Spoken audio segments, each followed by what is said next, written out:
तद्धित प्रकरण के अंतर्गत शैक्षिक अधिकार में जो प्रथम सूत्र हमने देखा उसके अनुसार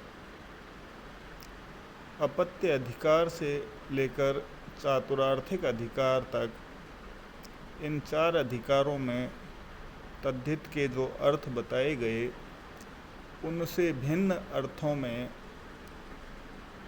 शैक्षिक या शेष का ग्रहण किया जाएगा। तो पहला सूत्र शेषे,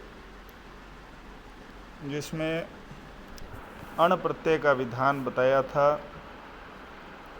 अब दूसरा सूत्र ग्रामाद य खयौ, अर्थात ग्राम इस सुबंत प्रातिपदिक से तत्र जातः आदि अर्थों में तद्धित संज्ञक य और खय प्रत्यय होते हैं।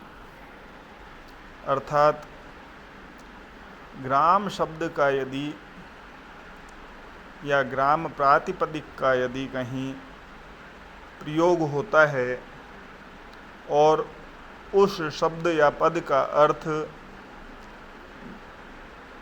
उससे उत्पन्न या उसमें उत्पन्न या उसमें होने वाला आदि अर्थ ग्रहण किया जाता है, तो ऐसे ग्राम प्रातिपदिक से तद्धित संज्ञक य और खय प्रत्यय होते हैं। जैसे ग्राम्यः का यदि लौकिक विग्रह करें, ग्रामे जातो भवो वा, अर्थात यहाँ जातः और भव अर्थ ग्राम प्रातिपदिक के साथ किया गया है। अतः ग्रामे में सप्तम्यंत विभक्ति का प्रयोग हुआ है और तत्र जातः आदि में तत्र शब्द का प्रयोग भी सप्तम्यंत ही माना जाता है। उसी के अनुरूप ग्रामे में सप्तम्यंत या सप्तमी विभक्ति है। अतः अलौकिक विग्रह ग्राम प्लस ङी, इस अवस्था में ग्रामाद य खयौ, इस सूत्र से ग्राम इस सुबंत प्रातिपदिक से तत्र जातः या तत्र भवः अर्थ में तद्धित संज्ञक य और खय प्रत्यय होते हैं। ग्राम्य में हम य प्रत्यय का ग्रहण करते हैं, तब हमारी स्थिति ग्राम प्लस गी प्लस य बनती है। अब जैसा हमें ज्ञात है कि किसी भी पद के साथ या प्रातिपदिक के साथ तद्धित या प्रत्यय लगते हैं तो उस तद्धितांत या प्रत्ययांत की प्रातिपदिक संज्ञा का विधान किया गया है। अतः कृत तद्धित समासाश्च सूत्र से ग्राम प्लस गी प्लस य, इस तद्धितांत की प्रातिपदिक संज्ञा हुई। सुपो धातु प्रातिपदिकयोः सूत्र से प्रातिपदिक ग्राम प्लस गी प्लस य में स्थित सुप गी विभक्ति का लुक हुआ, तब ग्राम प्लस य रूप बना।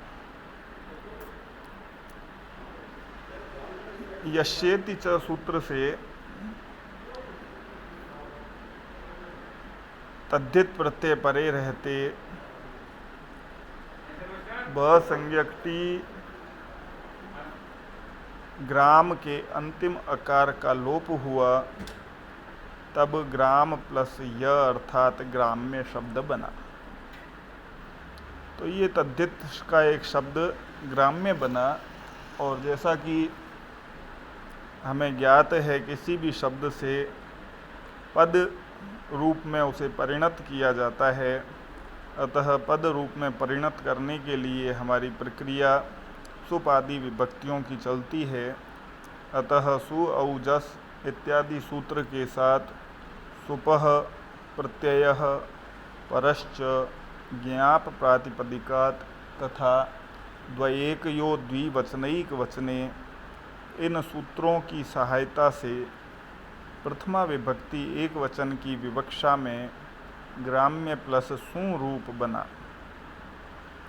सु में क्योंकि सु उपदेश है और उपदेश में स्थित अनुनासिक अच इत संज्ञक हुआ करता है, ऐसा निर्देश है सूत्रानुसार।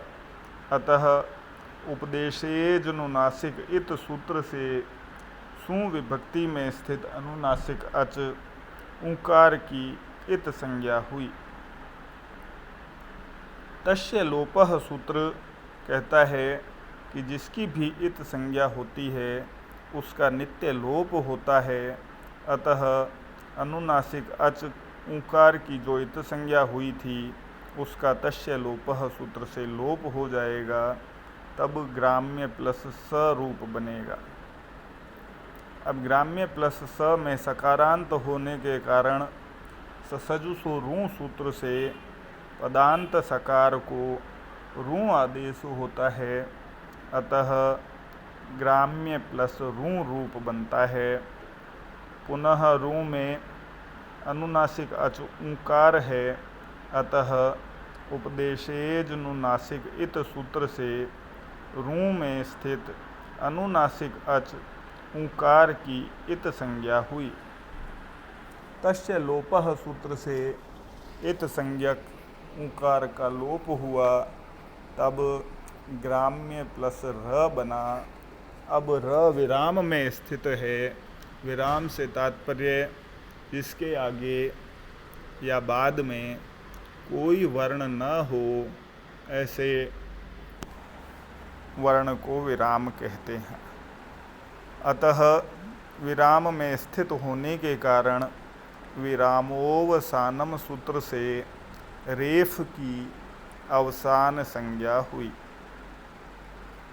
खरवसानयोर विसर्जनीय इस सूत्र से विराम में स्थित रेफ जिसकी अवसान संज्ञा की गई थी, ऐसे अवसान संज्ञक रेफ को विसर्ग आदेश होकर ग्राम्य यह रूप अर्थात यह पद सिद्ध होता है।